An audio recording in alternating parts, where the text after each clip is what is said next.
antibiotics work to fight bacteria in our body? Please explain po. Paano nga ba? Abay, isang inuman mo lang o dalawang inuman mo lang, you feel already a lot better. Paki-explain lang po, Doktora. Opo. Ang antibiotiko po ay may mga properties. So mostly po sila, ang tawag namin ay bactericidal at saka po bacteriostatic. Ibig po sabihin may kakayahan po sila na patayin o pahinain ang mga microorganisms po pag po ito ay na-take po natin ng tama at akma. Ayun, napapatay ang mga, ano ulit, Doktora, microorganisms. Opo, So, Miss kaya po Annie, niyang patayin.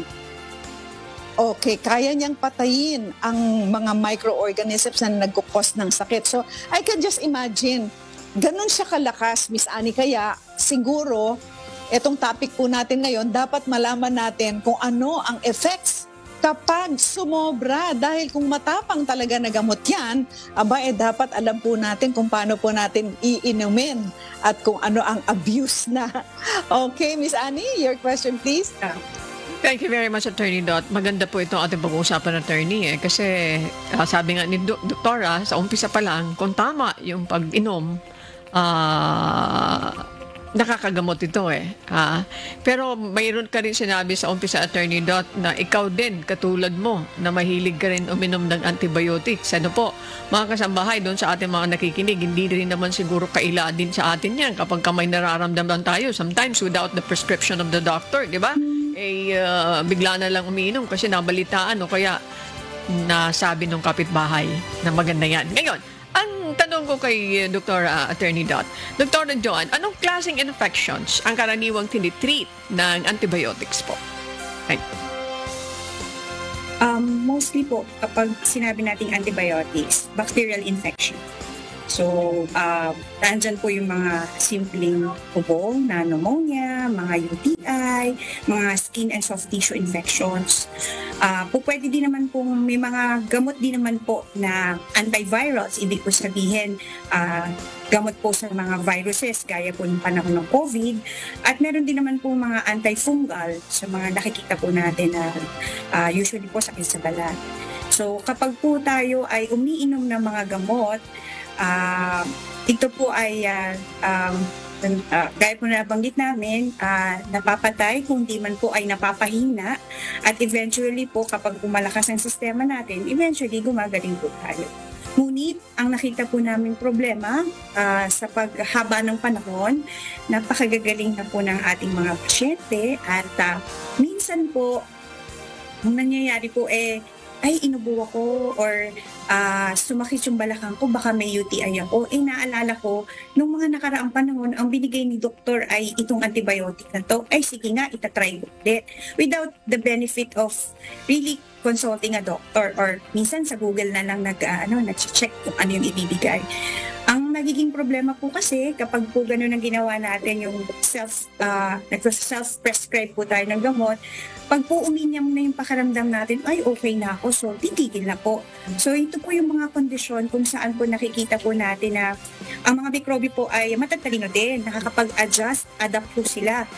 Since naibigay na po natin, nakita po nila yung mga katangian ng mga mikrobyo, kung nakita po nila yung katangian ng mga antibiotiko, itong mga microbiome, ito po ay nagbabagong din. Ang tawag po namin din is adaptation. Eventually po, nagde-develop na po sila ng tinatawag namin resistance genes. Ito po yung mga pagbabago sa anyo ng mikrobyo kung saan hindi na po sila masyado magiging effective.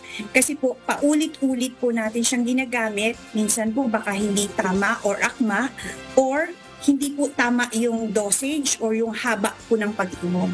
So pag nangyari po yun, nakapagbagong anyo po sila, ang tinatawag po namin sa kanila ay nagiging superbugs. So kung superbugs na po sila, halimbawa po nag-pneumonia kayo, yun po ang binigay natin, nakapagbagong anyo na po siya, nakita po niya na, hindi na ako uubra sa amoxicillin lang. So magbabago na po siya. So yung unang linya po ng mga gamot na binibigay natin kapag simpleng gamot, hindi na po siya i-epekto. At yun po, ang masaklap, po pwede po yung maipasa natin sa iba pang pasyente sa komunidad. Naku, attorney. Ayun. Okay. Okay. Miss Annie, yun, na-discuss na ni doktora, no, yung when are those instances na magkakaroon ka na ng antibiotic resistance. So we have to be very, very careful. Unang-una, Miss Annie, sinabi ni doktora, kailangan meron kang reseta from the doctor. At saka pag sinabi ng doktor na ganito ang pag-inom mo 3 times a day, pagkatapos whatever, after eating, o kaya sinabi ng doktor na for 7 days yan, kailangan sundin mo yan. Pero doktora, ang question ko lang regarding yung resistance, ano po ang pwedeng mangyari sa isang tao if you keep on taking antibiotics without any prescription from a doctor? Kasi nga, wow, natuwa ka, nagkaroon ka ng ubo, binigyan ka ng doktor ng antibiotics, aba every time na meron kang cough, hindi ka na nang hihingi ng reseta and nagagawa naman talaga ng paraan yan, which is wrong also, pero mamaya natin i-discuss. Doktor, ano ang mangyayari po sa isang tao kapag panay po ang inom niya ng antibiotics? Aside from yung sinasabi po ninyo kanina na magkakaroon ng resistance. Thank you, Doktora. Okay po. Kapag po patuloy, madalas po tayo nagtitake ng mga antibiotics, darating po yung panahon na hindi po na siya i-epekto. So kung hindi po siya i-epekto, from the first line antibiotics, magsi-step up na po tayo sa second line. Siyempre po, pag nag-step up po tayo ng antibiotic, medyo mas mahal na po yun. So first and foremost, cost. Hindi na po siya magiging cost effective. At the same time po, yung chance po na hindi kayo gumaling kaagad, na handoon po siya, ibig po sabihin hahaba ang hospital stay. So mas mahal ang antibiotic, mas mahaba ang hospital stay, maari pong hindi na kayo pang ward, baka po mailipat kayo sa ICU. So ito po yung mga nakikita naming factors. Syempre po, karamihan sa ating may mga karamdaman ay may mga comorbidities na pong tinatawag like hypertension and diabetes. Pag po kasi ganun, medyo mas mahirap po silang gumaling kaagad kasi po ang kanilang resistensya ay mas mahirap. So yun po yung ina-avoid po talaga natin. Kasi po, pag dumating po tayo dun sa punto na resistant na po itong microorganism na to sa halos lahat ng gamot na nangyayari po ngayon madalas sa atin, ay malaking-malaki pong problema kasi syempre po yung morbidity and mortality rates po natin o yung chances po na pumanaw at hindi gumaling ang ating pasyente napakalaki. Naku, Okay. Attorney Dot, Doktora, may binanggit na yes. nadadala pa pala sa ICU. Naku po, ayan, sige, Attorney, Correct. balik ko sa inyo. Yes. Go ahead, please. Oo. Thank you. Miss Annie, I have a follow-up question on that. Doktora, gamot yan di ba? Ang antibiotic at saka malakas na gamot yan. If you keep on taking antibiotics, meron po ba yung effect sa liver or sa kidney na dapat po malaman po ng mga nakikinig po sa atin ngayon para sila po ay matuto at they will be informed that hindi tama yung konting sakit mo lang, antibiotics ka na kaagad. Go ahead po, Doktora. Yes, ma'am. May mga gamot po kasi na ang side effect po niya ay maaaring maka-damage po sa ating kidneys at atay. So, dapat po maingat tayo. May mga pasyente po tayo na may hypertension na o diabetic na or hindi pa nila alam na hyperdiabetic sila. Tapos, pag chinek po natin yung kanilang mga laboratorio, yung creatinine po para sa kidney at yung SGPT para sa atay, may kataasan na. Kung hindi po kayo makakapagpa-check up, baka po yung dosage ng gamot na iniinom nyo, dapat po pala babaan na. Kasi po medyo nagkakaroon na po kayo ng problema sa inyong atay at lalo na po sa inyong kidney. So, kumbaga po, kung self-medicate lang po ng self-medicate without the benefit of actually having yourself checked up, without the benefit of the laboratories to check on your kidneys as well as po yung inyong atay, lalo yung harm po niya ay mas matindi kumpara po sa magiging benefit. Naku po. Okay, thank you. Ayan ha, nako, mga kasangbahay. Tandaan po ninyo yan kapag sobra-sobra po ang tinake po ninyo na antibiotics, pwedeng magkaroon ng effect sa liver at saka sa kidney. Okay, Miss Annie, your question please.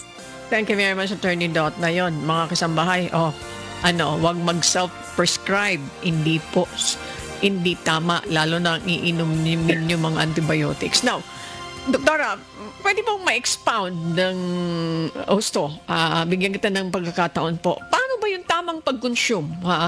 How to consume antibiotics properly? Ano ba yan? Makinig kayo at manood, mga kasambahay. Lista ninyo. Yan, Doktora, can you start now po? Go please. Thank you. Opo.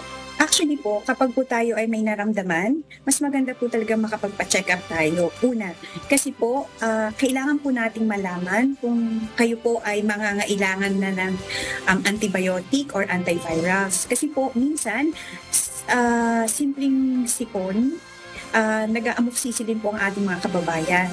Lalo na po nung panahon ng COVID, nakita po namin na napakataas po ng pagkakataon na may sipon pa lang, naka-antibiotic na. So, kami po kaso ng antimicrobial resistance. Kasi left and right po during the time po ng COVID, napakaliit naman po ng chances ng concomitant bacterial infection. So, ibig sabihin po, habang may COVID ka, nag-develop ka ng bacterial pneumonia. So, doon po, pwede po talaga mag-antibiotic. Pero ang nangyari po nung mga panahon na yon ay kanya-kanya po, left and right po yung paggamit natin ng antibiotics. So, first and foremost po is do a check-up po talaga. Importante po magpa-check-up tayo at alamin po natin kung kumusta po ang ating kalusugan o kalagayan, gaya po ng nasabi kanina ni Ma'am. Alamin po natin kung kumusta po ang atay at kidneys para po malaman natin kung full dosage po ba or ibababa po ba yung number ng iinumin yung milligrams at saka po yung oras lang, kung 2 times ba siya or 3 times po ba siya. Ito po ba ay aabot lang ng 5 araw, 7 araw o mahigit po doon. So importante po talaga na may regular and foremost po talaga is check-up and follow-up check-up po. So hindi po tama na nung nagka-UTI ako nung nakaraang buwan o taon, pinainom ako ni doktor ng ganito, masakit ulit yung balakang ko. Ay, siguro UTI to. So, inom ulit ako. Okay na ako So, tama na siguro yung 2 araw lang or 3 araw lang. So, yun po yung mga amin pong pinapaunawas sa aming mga outpatient patients na mas maganda po talaga na magpa-check up muna po tayo para malaman natin kung tama na po uminom tayo ng gamot o hindi. Lalo na po antibiotic po ito, napakahirap po kasing mag-manufacture ng bagong klase ng antibiotiko. Taon ang binibilang. Ngunit kung tayo po ay gagawa ng ganito, inom lang ng inom, magde-develop lang po sila ng resistance, yung superbugs nga po tinatawag namin, napakabilis po niyan. Napakabilis po namin yung makita kadalasan sa inpatients, lalo na po doon sa mga naka-admit namin sa ICU. So as much as possible po, kami po ay nakikiusap din sa mga pasyente natin na magpa-check up po muna tayo bago po tayo uminom ng mga gamot para alam po natin kung tama po yung iniinom natin, tama po ba yung dosage, at saka po yung haba ng pag-inom para hindi lalong mabugtong yung atay at saka po yung kidneys mo. Attorney, very quickly lang po, matanong ko, pag sinabi niyong check-up, Doc, what does it mean? Face-to-face with the doctor, including the lab tests, Doc? Dr. Joanne? Actually po, we've learned a lot during the COVID times. So we are already doing the hybrid consultations, especially po sa amin. Pero most of the patients nowadays would prefer the face-to-face. Ako po usually din, I prefer the face-to-face for certain clients kasi po syempre mahirap naman pong pakinggan yung likod kung may pulmonya or kapain ng tiyan kung nagsususpecha po kayo ng UTI nang naka-online.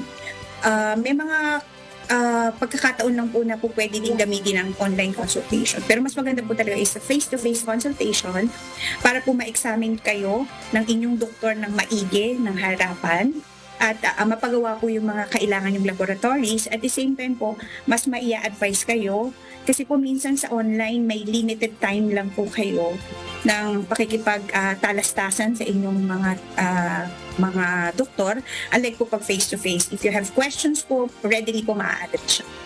Okay, Attorney Dot. Kaya lang po in this day and age, medyo ang nangyayari po sa atin ay scheduled na. Yes, ma'am. Okay. So we prefer po talaga na makita po kayo in person para po at least ma-examine kayo maigi. Thank you so much, Dr. Joan. Maraming salamat. So it's a face-to-face attorney as much as possible, and then mayroon kakambal na tests, lab test attorney, para ma-check talaga. Attorney, balik ko sa inyo si Dr. Joan. Thank you po. Yes, Miss Annie. Ang galing ng mga sinabi ni Doktora. Napakaganda at kami po ay naliliwanagan. Doktora Joan, ano po yung mga karaniwang misconceptions when it comes to taking antibiotics? Para po lahat po kami na nag-antibiotics ay mabigyan ng warning at saka malaman namin ito yung totoo, ito yung tama. Thank you, Doktora. Ang usual antibiotic, gagaling ako kaagad. So, syempre po, hindi po kaagad kasi una, check po natin, tama po ba yung ininom yung antibiotic?